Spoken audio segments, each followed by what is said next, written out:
I'm filled with regret as I can't keep hiding this forbidden secret in my mind anymore, but today, I come out clean. Ensure to like, share, and subscribe to my channel for more true confessions like this one. My name is Evelyn, and I am a 50-year-old physics teacher living in California. For years, I dedicated my life to my career, to the pursuit of knowledge, to shaping young minds. I never thought I would cross a line that would change my life forever. I had an affair with my 20-year-old student, and I never knew it would lead to this. It all began when I arrived at a new high school, eager for a fresh start. Walking through the hallways, I felt the weight of curious gazes on me. Being new always attracted attention, but this was different. Perhaps it was the way I carried myself, poised, confident, detached. When I entered my first class, I introduced myself, my voice steady but firm. My gaze moved across the room, pausing when I saw him. Romeo. He was different from the others. Handsome but quiet, intelligent but reserved. Unlike the other boys who whispered and nudged each other, his focus remained downward, staring at his notebook. He barely lifted his eyes as I spoke. I found myself intrigued. As I started the lesson, I noticed something. Romeo struggled. His brows furrowed as he tried to follow my equations on the board, his pen tapping nervously against his desk. Other students breezed through the concepts, but he seemed lost, frustrated. Later that day, in the teacher's lounge, I mentioned his name to a colleague. Romeo is a bright kid, the teacher said, but physics isn't his strength. He mostly keeps to himself. I nodded, but something about Romeo lingered in my thoughts.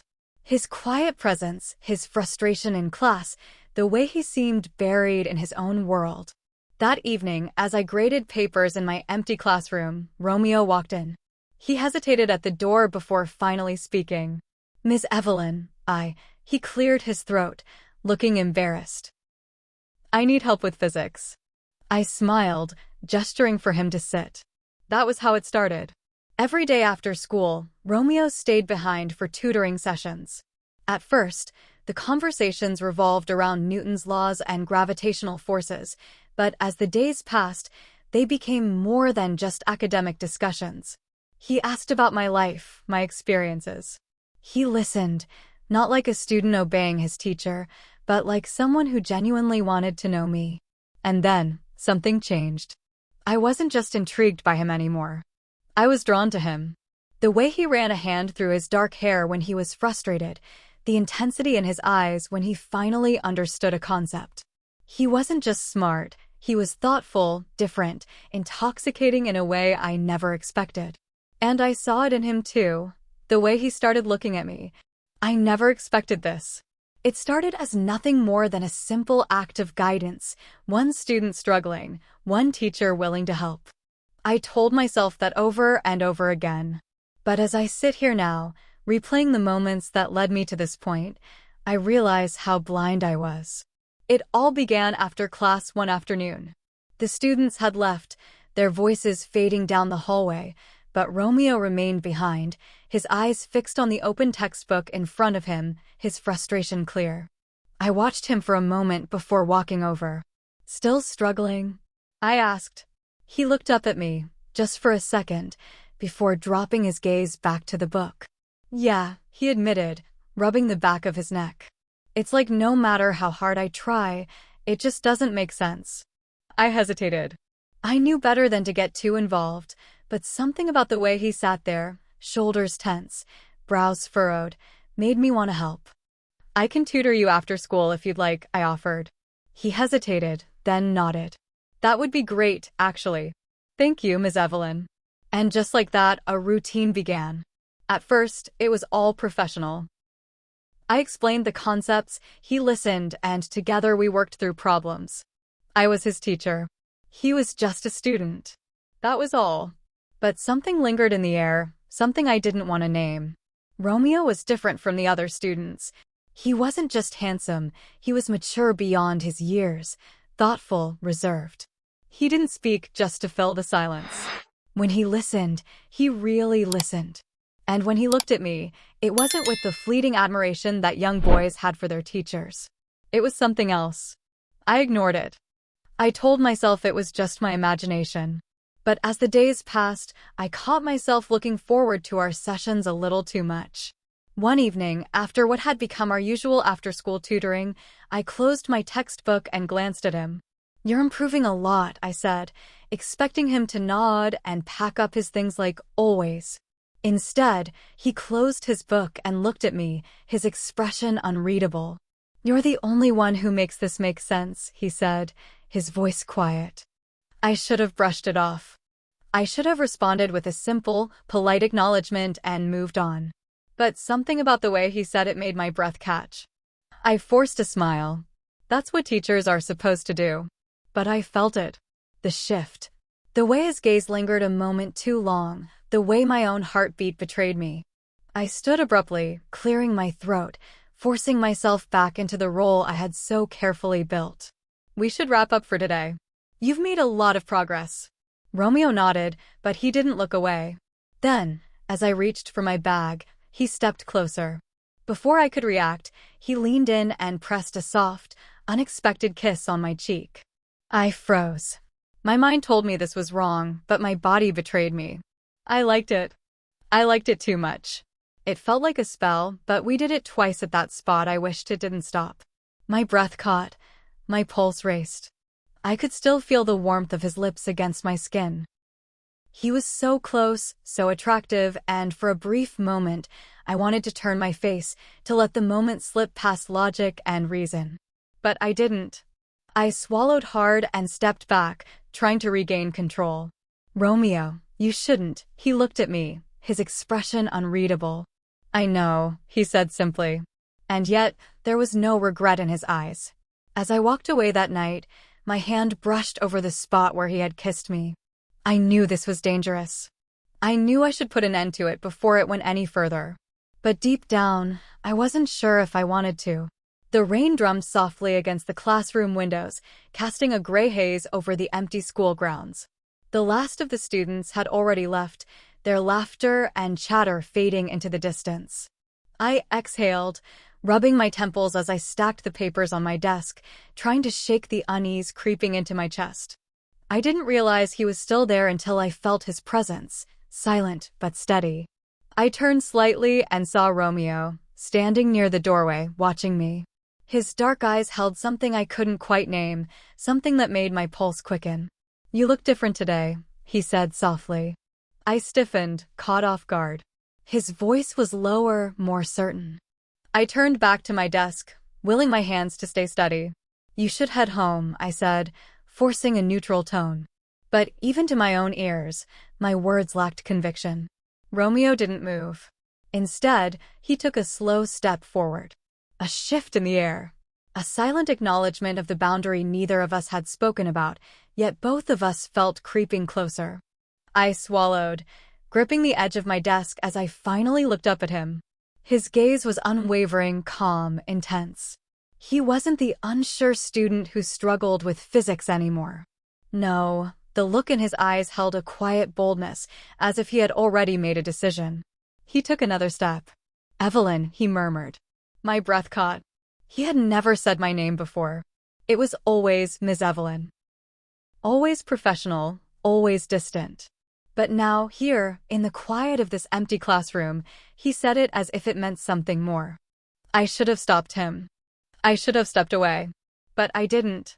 Romeo reached for my hand, his fingers brushing against mine before gently taking it into his own.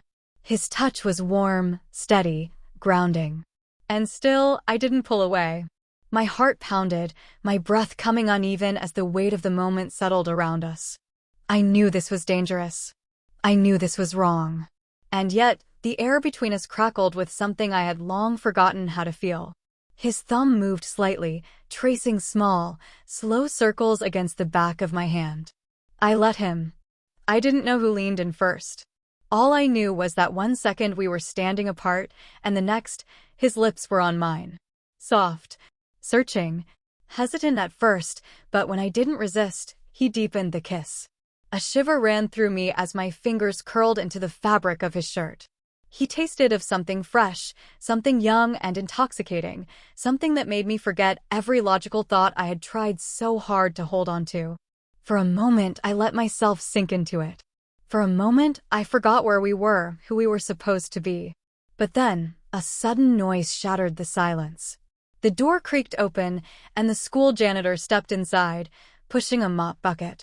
The sharp screech of the wheels against the tiled floor jolted me back into reality. I yanked myself away, stepping back so fast I nearly stumbled. Romeo's expression didn't change. He simply watched me, his face calm, unreadable. But his eyes, they still held that same certainty. I forced a polite smile at the janitor, my voice too bright, too rushed. "Good evening, Mr. Walker," I said quickly, as if I hadn't just made a mistake I could never take back. The janitor barely looked up, nodding as he continued his work. I turned back to Romeo. "You should go now," I said, firmer this time. Romeo nodded, slipping his hands into his pockets. He didn't argue, didn't push. But as he walked past me toward the door, he let his fingers graze lightly against mine once more. Just for a second. A silent message. A promise of something unfinished. And as the door closed behind him, I knew with absolute certainty everything had changed. It was a cold Saturday morning when Romeo came over to my place. The sky was overcast, and the soft hum of rain tapping against my window set an almost too perfect mood. I opened the door, and before I could say anything, he pulled me into a warm hug. I wasn't expecting it. His arms wrapped around me firmly, his body radiating warmth, and for a brief moment, I allowed myself to sink into it. A shiver ran down my spine, and it had nothing to do with the cold. He smelled nice, clean, fresh, intoxicatingly familiar. I pulled away quickly, clearing my throat. "Come in before you freeze." He stepped inside, his presence instantly filling the room. I tried to remind myself that this was just another tutoring session. Nothing more. But something felt different. Romeo carried himself differently today. There was a quiet confidence in the way he moved, the way he looked at me. He wasn't the nervous student struggling with equations anymore. He was something else entirely, something dangerous to me. I walked to the dining table where our books were already laid out, trying to shake off the unease creeping over me. "Let's get started," I said, my voice a little too formal. I sat across from him, flipping open my notes. I started explaining the concept, pointing to equations and graphs, but I could feel it, his eyes on me. I tried to ignore it, to focus on the lesson, but the intensity of his gaze unraveled me. "Romeo, focus," I murmured, shifting under his stare. He didn't look away. Instead, he leaned back in his chair, watching me with that same unreadable expression. "I am focused," he said, his voice smooth, steady. I swallowed, my heart hammering against my ribs. He finally spoke again, his tone calm but certain. "You feel it too, don't you?" The room suddenly felt smaller, the air too thick to breathe. I knew what he meant, but I couldn't let myself acknowledge it. I shook my head, looking back at the textbook. "This is wrong," I whispered, more to myself than to him. Romeo stood up. I felt the shift before I even looked up at him. "Then tell me to leave," he said softly. It should have been easy. All I had to do was tell him to go. Tell him this was a mistake. But the words wouldn't come. Instead, I stayed still. Romeo took a slow step forward, closing the space between us. My pulse quickened, my breath caught in my throat. And then, he kissed me. It was hesitant at first, a test, a boundary being crossed. I could have stopped him. I could have pushed him away. But I didn't. I don't know if it was the warmth of his lips or the way my body betrayed me, but I let it happen. When I didn't pull away, he deepened the kiss, his hands resting lightly on my waist. And just like that, the world fell away. Time seemed to slow as I lost myself in the moment. The logical part of me screamed to put a stop to it. But my body refused to listen. His lips moved against mine, slow but deliberate, testing the waters, waiting for me to push him away. But when I leaned into him instead, his hands tightened around me, pulling me even closer. A soft, breathless sigh escaped me, and I felt him smile against my lips. Reality crashed down on me like a tidal wave. I pulled back, my chest rising and falling as I tried to catch my breath. His hands still rested on my waist, his grip loose, as if waiting to see if I would step away. I should have. I didn't. Instead, I looked up at him, and what I saw in his eyes made my stomach twist certainty. He wasn't unsure. He wasn't hesitating. He knew exactly what this was. And that terrified me. "This can't happen," I finally said, my voice uneven. "Why not?" he asked, his fingers still grazing my waist. I let out a shaky breath, trying to will my heart to slow down. "Because I'm your teacher. You're my student. This is wrong." His thumb traced a slow circle against my hip, making my entire body react to the simple touch. "Then tell me you don't want this," he murmured. I opened my mouth, but the words wouldn't come. Because lying to him, to myself, felt impossible. He watched me for a long moment, his eyes searching mine. And then, finally, he took a slow step back, his hands falling away from me. "I should go," he said, though his voice held no regret. I nodded quickly, stepping back, trying to put as much space between us as possible. "Yes, that's a good idea." He grabbed his coat, but before leaving, he turned to face me again. "I'm not sorry," he said simply. I didn't respond. I couldn't. And then he was gone. I stood there, my fingers trembling as I touched my lips, still tingling from his kiss. A kiss that should have never happened. A kiss that I wasn't sure I wanted to forget. The days that followed were torture. I told myself it was a mistake, that I would never let it happen again. But every time I closed my eyes, I could still feel his lips on mine, his hands at my waist. Every time I saw him in class, I felt his gaze on me, a silent reminder of what we had done. And the worst part? I knew this wasn't over. I felt it in the way my heart raced every time he walked into the room. I saw it in the way his lips curved slightly whenever our eyes met. A silent challenge. A promise of something unfinished. And no matter how hard I tried to deny it, I knew one thing with absolute certainty. This was only the beginning. Ensure to like, share, and subscribe to my channel for more true confessions like this one.